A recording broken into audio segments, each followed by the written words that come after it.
Steve Phillips, Senior Fellow at the Center for American Democracy, is out with a new book called Brown is the New White, that the demographics have just evolved to the point today where neither party can win without reaching out to people of color, particularly the Latino vote. And Steve joins us on our news line this morning. Hi, Steve. Good to have you with us. Hi, Bill. Thanks for having me on. So, what are the brute numbers today for in terms of demographics among the American electorate, the importance of the Latino majority? Right, and it's Latinos and African Americans and Asians all together, right? Yeah. So the United States used to be 12% people of color back in the late 60s. Since the passage of the Immigration and Naturalization Act, the composition has changed dramatically, and also in terms of birth rates and death rates. So overall, people of color are 38% of the whole country's population. And on the voting side, what we saw is that culminated in the election of Obama, in that he put together a coalition which was 46% people of color, right? So now, in terms of the voting population, 28% of the country is progressive whites, 23% of the eligible voters are progressive people of color. That's 51%. That's a new majority, and that's growing every day. Right. Now, you did add the progressive whites, mainly young or older. What does that population look like? It's across the board. And so, if you really look at even the course of U.S. history, there's always been what I call a meaningful minority of whites who have stood for social justice, racial justice, and equality, from the abolitionist days through the civil rights movement on up to now. And so that's roughly, a little bit more than a third, and that's about all you need now to be able to win an election, since the number of people of color are so large. Yeah. Now, give us an idea of how this reality, right, impacts both parties. I mean, let's start with the Republican Party, because we know after the shellacking they got in 2012, they came out with this autopsy report, right? Said, we know what we got to do, right? We got to go out and we got to reach out to people of color. It looks to me like they're still appealing to an all-white base.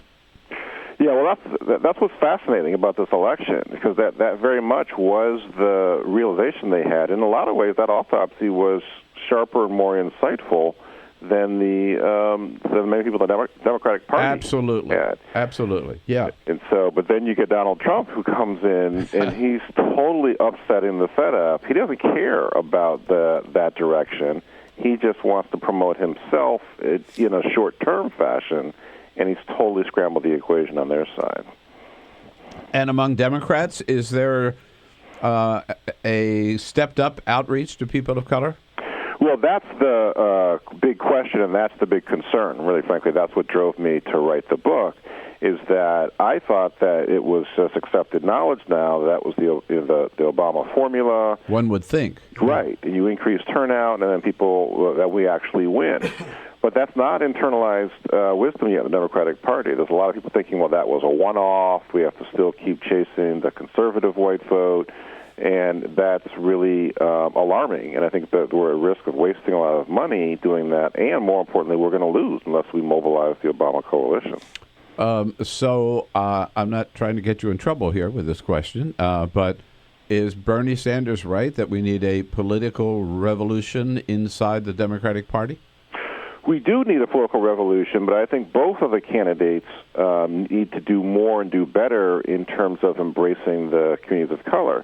And even like Bernie Sanders was asked about reparations for African Americans in terms of the great racial wealth gap, and he quickly distanced himself, saying it'd be too divisive and too alienating to the larger population.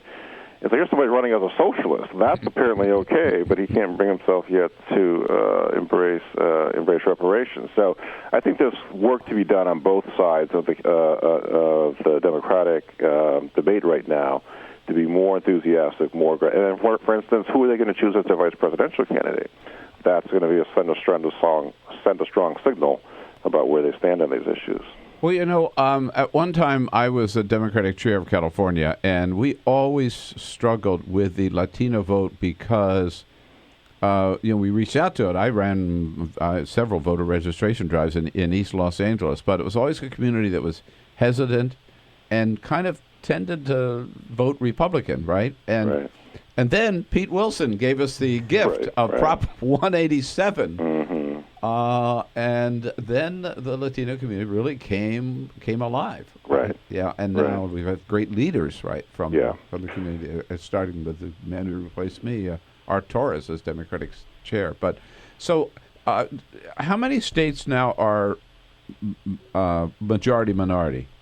Do we know?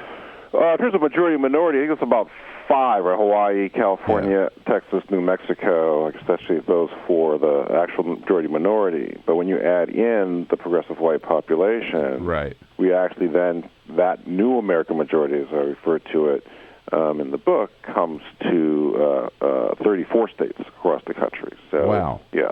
I mean, that's a winning formula, right? Exactly, and that's the point. And that was the model that Obama showed, and that's what I had hoped would be the accepted conventional wisdom.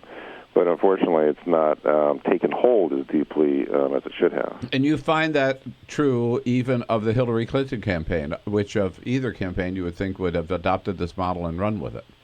Yeah, right? I think more so than many in the Democratic Party, that Hillary's campaign has moved in this direction. So that's been encouraging. She has high-level staff who come out of these communities, who really understand them. So that's all positive. Like I was saying, one of the big signals is going to be who are they going to choose for the vice president? We've never had a vice president of color in this country, and we're not going to have Obama on the ticket, and so we have to do something to really inspire and motivate those communities. And what are the issues, do you believe, that either Hillary or Bernie should be stressing to build that new American majority? I love that term. Oh, great. Well, some of the things they are talking about in terms of the Black Lives Matters issues and in terms of immigration reform, but it needs to go further, right? And so it's not enough just to say the words Black Lives Matter, but why are we moving towards actually championing and running people to become district attorneys who come from these communities? So you have more people like Marilyn Mosby of Baltimore and fewer like Tim McGinty of Cleveland who wouldn't prosecute the police in the Tamir Rice killing. Are they moving from income inequality to wealth inequality and looking even at the racial wealth gap? So it's a level of aggressiveness and boldness in their public policies and in their platforms that's going to be needed. Yeah. So now you've written your book, again, which is Brown is the New White. It's already out now, correct, Steve? Oh, no, it comes out next Tuesday, February 2nd. February 2nd. All right, February 2nd is pre-order. Pre-order that bad boy. That's right. I'm sure it's already up on Amazon and will soon be in your bookstores. Yeah. You've written this message you've written this book and you've gotten the message out there. What more can you do to get the party to come to its senses and start reshaping, its message and its outreach? Well, I did write it to be a tool for activists and organizers across the country. And so everybody who volunteers, everybody who sends in, anything from a $5 contribution to a $5,000 contribution, I wanted to give them the questions and the ammunition to be able to hold the party accountable. Ask them, what is your path to victory? How are we spending our money? Should we be spending so much money on TV ads? Are we hiring people from the communities that we're actually trying to reach? That is going to take that level of grassroots accountability to shift the actions of the party. And have you directed that? I mean, have you been in touch with the Clinton, the Sanders, and the OMalley campaigns? In one fashion I have. I'm working with a grouping of great folks. We created an organization called Inclusive to create a talent pipeline of organizers and operatives of color to work on these campaigns. And so all of the campaigns have actually reached out to that entity, and we've been trying to provide staff to them. So that's an initial first positive step, but we do want to go further than that.